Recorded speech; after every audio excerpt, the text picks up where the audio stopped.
नमस्कार। बोल के लब आजाद है तेरे, मैं अभिसार शर्मा। बोल के लब आजाद है तेरे, बोल ज़बां अब तक तेरी है। प्रधानमंत्री नरेंद्र मोदी आज आप लखीमपुर खीरी से सिर्फ 130 किलोमीटर दूर लखनऊ में एक सभा को संबोधित कर रहे थे। इसे आपने अमृत उत्सव का नाम दिया। आप आजादी के 75 साल मना रहे थे प्रधानमंत्री नरेंद्र मोदी, मगर आपके देश का किसान सिर्फ 130 किलोमीटर दूर विष पीने पर मजबूर है। प्रधानमंत्री, आप वो वीडियो देख चुके होंगे और मैं वो वीडियो अपने दर्शकों को नहीं दिखाऊंगा, सिर्फ उसके कुछ स्टिल्स, उसके कुछ स्क्रीनशॉट्स दिखाऊंगा। एक वीडियो सामने उभर कर आया है जिसमें दिखाई दे रहा है कि सफेद शर्ट पहना हुआ एक आदमी, किसान जो शांतिपूर्ण तरीके से चल रहे हैं, झंडा हाथ में थामे, वो पीछे से उन्हें रौंद कर चले जाता है। प्रधानमंत्री, अब भी आप किसानों की मौत पर खामोश हैं। आप 8 मौतों पर खामोश है प्रधानमंत्री नरेंद्र मोदी।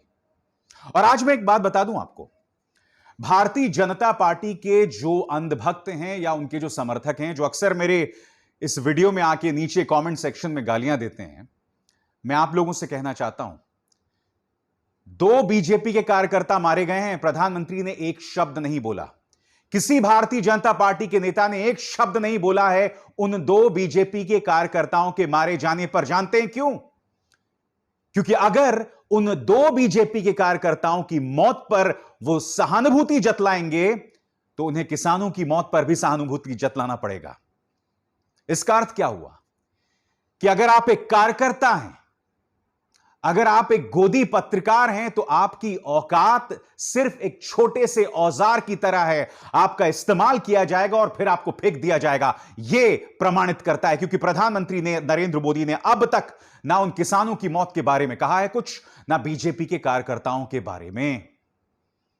प्रधानमंत्री, यह तस्वीर फिर से देखिए, रौंद कर यह गाड़ी चली गई किसानों को पीछे से। सारे झूठ का पर्दाफाश हो गया और आपका जो मीडिया है, आपका जो पालतू मीडिया है, अब इस पर पर्दा डालने का प्रयास कर रहा है।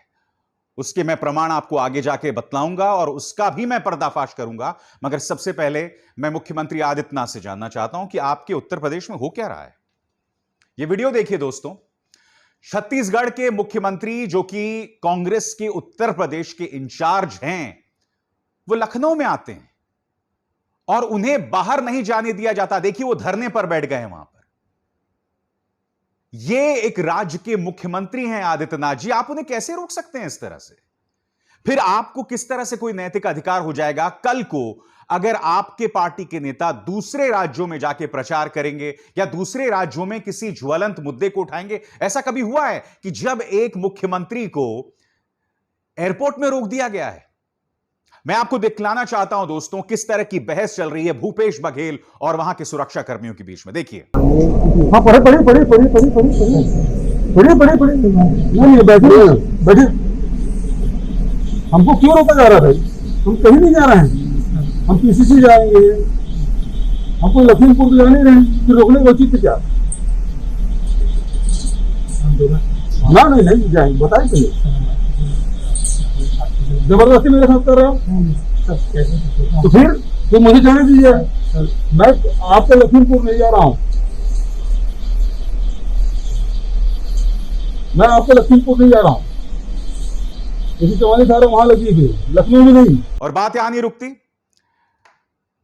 कांग्रेस की तरफ से एक वीडियो सामने उभर कर आया है। जिस जगह पर प्रियंका गांधी वाड्रा रुकी हुई हैं, वहां पर उस जगह का मुआयना एक ड्रोन से किया जा रहा है।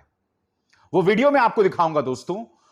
मैं ये समझना चाहता हूं कि वो ड्रोन जो है उसकी जरूरत क्या है, क्योंकि कांग्रेस का मानना है कि दरअसल वो ड्रोन जो है, हमने जब उनसे पूछा है ड्रोन किसका है, तो वहां के सुरक्षा कर्मियों ने कहा हमें नहीं मालूम। मतलब कहीं तो कोई लक्ष्मण रेखा होगी भाई कि आप वो तमाम लक्ष्मण रेखाओं को पार करेंगे। देखिए वीडियो जो कांग्रेस जो है अपनी तरफ से पत्रकारों को मुहैया करा रही है। देखिए,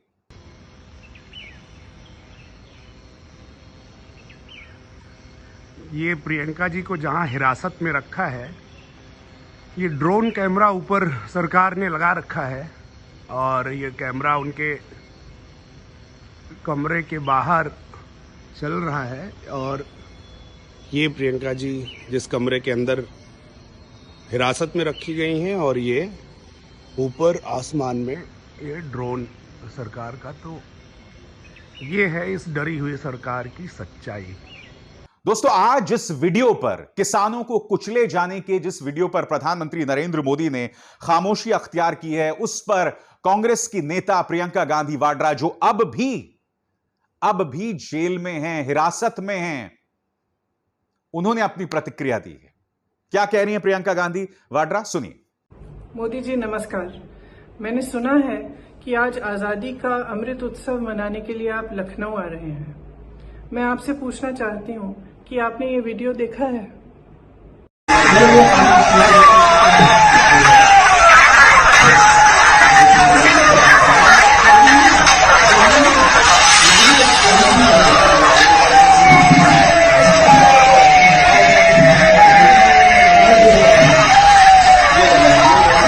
आगे तो ये सब जीते हैं आगे खड़ा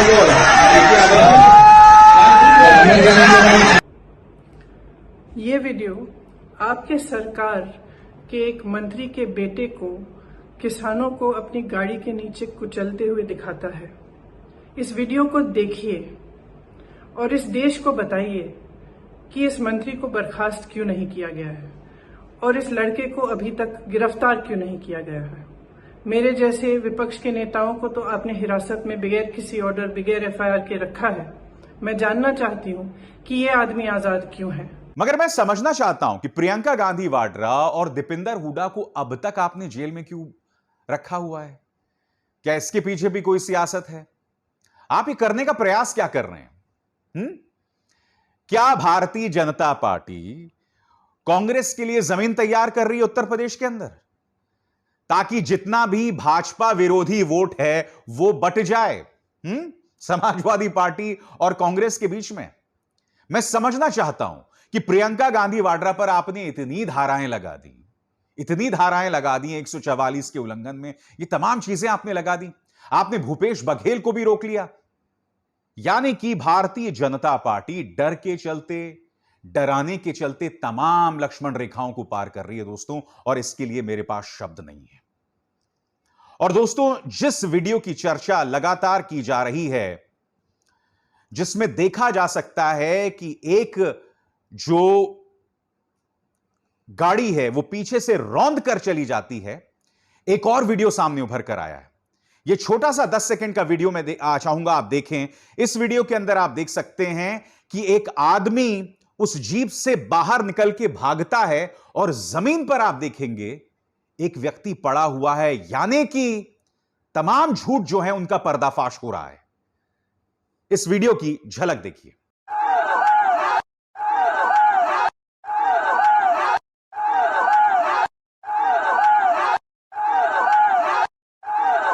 और अब हो क्या रहा है दोस्तों? जैसे ये वीडियो सामने उभर कर आता है, मानो बीजेपी की तरफ से एक टूल किट जारी कर दिया गया है पत्रकारों को। सब एक सी जुबान में बात करने लगते हैं।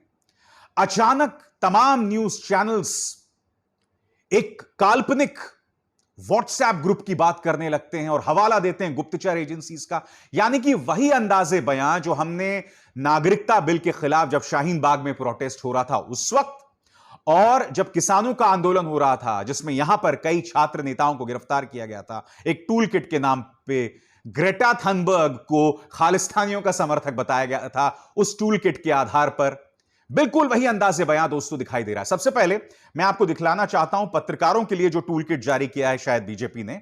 सबसे पहले यह पत्रकार देखिए। लेकिन गाड़ी की विंडशील्ड पहले से कैसे टूटी हुई थी, पूरा सच सामने आना बाकी है। अभी दूसरे पत्रकार देखिए। वायरल वीडियो को पहली बार में देखिए तो लगता है ऐसे ड्राइवर को अगर पीट पीट कर उसे मार ना दिया गया हो तो कड़ी सजा मिलनी चाहिए, लेकिन फिर गौर से देखने पर गाड़ी का आगे का शीशा और पीछे का शीशा टूटा नजर आता है। यानी इस वीडियो के पहले गाड़ी पर हमला हुआ, बचकर भागने के क्रम में हादसा हुआ। दोनों की भाषाएं एक सी हैं, दोनों विंडशील्ड की बात कर रहे हैं, और इन दोनों की क्या छवि है बतौर पत्रकार सब जानते हैं। मगर मैं कुछ और सवाल पूछना चाहता हूं। अब तक बीजेपी क्या कह रही थी? पहले अजय मिश्रा क्या कह रहे थे कि गाड़ी के ऊपर पत्थर फेंका गया, उसका बैलेंस बिगड़ा और उसी के अंतर्गत किसानों की मौत हो गई। फिर जिला अधिकारी क्या कह रहे थे कि किसान जो है वो खड़े हुए थे, विपरीत दिशाओं से गाड़ी आई, उससे एक्सीडेंट हो गया। इन्होंने और क्या कहा था कि हमने गाड़ी जो है वो पीछे से आके किसानों को उसने नहीं रौंदा। यह वीडियो उन तमाम धारणाओं को धराशायी कर रहा है।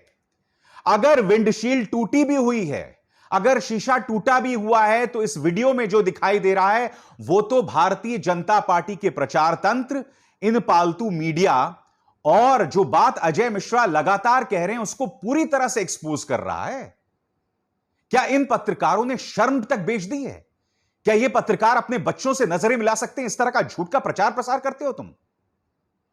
और बात यहां नहीं रुकती है दोस्तों, जैसे कि मैंने आपको बताया ना, ये देखिए, टाइम्स नाउ नव भारत, लखीमपुर हिंसा में खुद पर लगे आरोपों पर केंद्रीय गृह राज्य मंत्री के बेटे आशीष मिश्रा ने कहा, घटना के दिन मैं अपने गांव में था, तिकुनिया गया ही नहीं।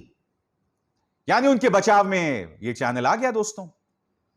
और जैसे मैंने कहा ना, एक टूल किट जारी हो गया, उसका एक हिस्सा आपने देखा, पत्रकार एक सी भाषा कर रहे हैं। अब देखिए न्यूज 18, देश के सबसे ज्यादा धनी आदमी अंबानी का न्यूज चैनल, जिसका प्रदर्शन, जिसका काम निहायत ही शर्मनाक रहा है इस पूरे घटनाक्रम में। क्या कह रहे हैं, पढ़ के सुनाना चाहता हूं अंग्रेजी में, फिर हिंदी में मैं उसका अनुवाद करूंगा।